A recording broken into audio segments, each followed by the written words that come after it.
इटावा जिले में पुलिस ने एक बार फिर से लूट की झूठी सूचना देने वाले आरोपी को गिरफ्तार किया है। यह मामला चौबिया क्षेत्र के टोडरपुरा गांव का है, जहां कुलदीप उर्फ पोकन नामक व्यक्ति ने पुलिस को गुमराह करते हुए 80,000 रुपये की लूट की झूठी सूचना दी थी। पुलिस ने सूचना मिलते ही तत्काल कार्रवाई की और घटनास्थल की बारीकी से जांच की, जिसमें ये स्पष्ट हुआ कि इस सूचना में कोई सच्चाई नहीं है। पुलिस की प्रारंभिक जांच में पता चला कि आरोपी ने जानबूझकर पुलिस को गुमराह करने के उद्देश्य से यह फर्जी सूचना दी थी। इस मामले में पुलिस की तरफ से कड़ी कार्यवाही की गई, जिसके तहत आरोपी को तुरंत गिरफ्तार किया गया। वरिष्ठ पुलिस अधीक्षक संजय कुमार के पर्यवेक्षण, पुलिस अधीक्षक ग्रामीण सत्यपाल के मार्गदर्शन और क्षेत्राधिकारी सैफई पहुप सिंह के नेतृत्व में इस कार्यवाही को अंजाम दिया गया। इस पूरी टीम की कार्यवाही में एसओ चौबिया बेचन सिंह की महत्वपूर्ण भूमिका रही, जिन्होंने मामले की गंभीरता को समझते हुए तेजी से कदम उठाए और आरोपी को गिरफ्तार कर लिया। इस घटना के बाद वरिष्ठ पुलिस अधीक्षक संजय कुमार ने जिले के सभी नागरिकों को एक संदेश दिया और अपील की कि वह पुलिस को किसी भी प्रकार से गुमराह करने का प्रयास न करे। उनका कहना है कि ऐसा करने से न केवल पुलिस का समय और संसाधन बर्बाद होता है, बल्कि इससे किसी निर्दोष और ईमानदार व्यक्ति का भविष्य भी प्रभावित हो सकता है। वरिष्ठ पुलिस अधीक्षक का कहना है कि झूठी सूचना देने के कारण न केवल आरोपी को सजा मिलती है, बल्कि इस वजह से संबंधित व्यक्ति या छात्र के परिवार को भी समाज में आलोचना और बदनामी का सामना करना पड़ता है। इसके परिणामस्वरूप किसी के उज्जवल भविष्य में बाधाएं उत्पन्न हो सकती है। एसएसपी संजय कुमार ने जनपदवासियों से अपील करते हुए कहा कि झूठी सूचना देना एक गंभीर अपराध है, जिससे किसी की जिंदगी पर बुरा असर पड़ सकता है। उन्होंने ये भी स्पष्ट किया कि पुलिस किसी भी प्रकार की झूठी सूचना देने वालों को बख्शेगी नहीं और उनके खिलाफ सख्त कानूनी कार्यवाही की जाएगी। पुलिस प्रशासन का मानना है कि समाज में ऐसे लोगों को सबक सिखाना जरूरी है, ताकि भविष्य में कोई इस प्रकार का गैर जिम्मेदाराना कृत्य न करे। जिले में झूठी सूचना देने के मामलों पर कड़ी नजर रखते हुए पुलिस ने लगातार कार्यवाही की है।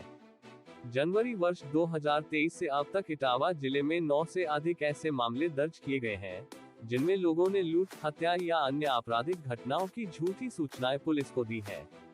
इन सभी मामलों में कुल 14 अभियुक्तों को गिरफ्तार किया गया है। इससे ये स्पष्ट होता है कि पुलिस प्रशासन ऐसे मामलों को लेकर काफी गंभीर है और कोई भी व्यक्ति पुलिस को गुमराह करने का प्रयास करेगा तो उसके खिलाफ सख्त कार्यवाही की जाएगी।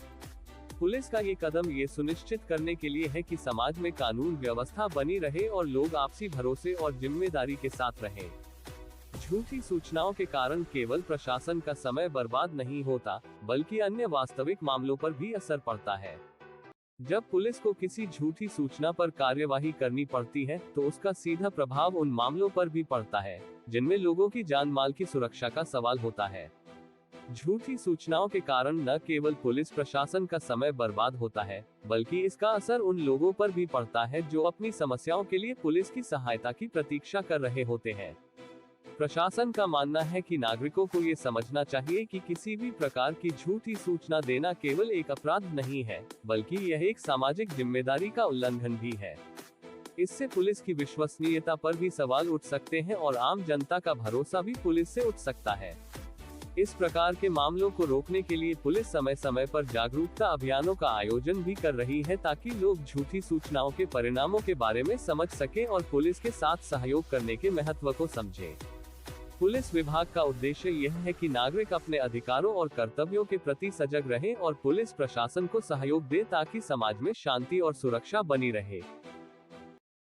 आप लोगों को अवगत कराना है कि अभी एक व्यक्ति है, हमारे कुलदीप यादव नाम के व्यक्ति हैं, ये चौबिया थाना क्षेत्र के रहने वाले, टोडरपुरा के। ये रात में करीब 1 बजे के आसपास पुलिस को सूचना दिए थे कि 80,000 रुपये इनके थाने के लूट लिए गए हैं। जब पुलिस ने और सीओ साहब और इंस्पेक्टर चौबिया ने काफ़ी इनसे पूछताछ किया तो शराब के नशे में धुत थे और शराब इस कदर पिए हुए थे कि लुढ़क रहे थे, और कई जगह इन्होंने पुलिस को जो है ले जाकर के ये दिखाया कि यहाँ लूट हुई, यहाँ लूट हुई। अंत में जब इनके घर वालों से पूछताछ की तो घर वालों ने बताया कि सर ये शराब के नशे में किसी प्रकार की सूचना देता रहता है, इससे पहले भी मर्डर की सूचना इसने दे रखा था और इनके घर वाले ही इनको घर से बाहर निकाल चुके हैं। इनकी बहन, इनके माँ बाप की डेथ हो चुकी है। इनकी बहन और भाई हैं जो बता रहे हैं कि इस तरह का ये हरकत करता है, जिसके नाते घर वाले भी इसके साथ नहीं रहना चाहते हैं। अपनी भाभी पर भी गंदी नीयत रखता है ये। तो इस प्रकार से आज इन्हें नियमानुसार विधिक कार्रवाई करते हुए इनके खिलाफ विधिक कार्रवाई की जा रही है, ताकि ये जो फर्जी सूचना इन्हें फ्रॉड सूचना जो दी थी, जो वेरीफाई किया गया है क्षेत्राधिकारी और थानाध्यक्ष द्वारा, तदनुसार विधिक कार्रवाई करते हुए जेल भेजने की कार्रवाई की जा रही है। बाकी मैं आपसे अपील करना चाहूँगा कि पुलिस विभाग में जो भी 112 पर हो या जो भी इमरजेंसी सूचना आप देते हो, जिम्मेदारी पूर्वक दें। एक इधर उधर की गलत सूचनाएं, फ्रॉड सूचना या किसी को फंसाने के लिए सूचना कतई न दें। Thank you.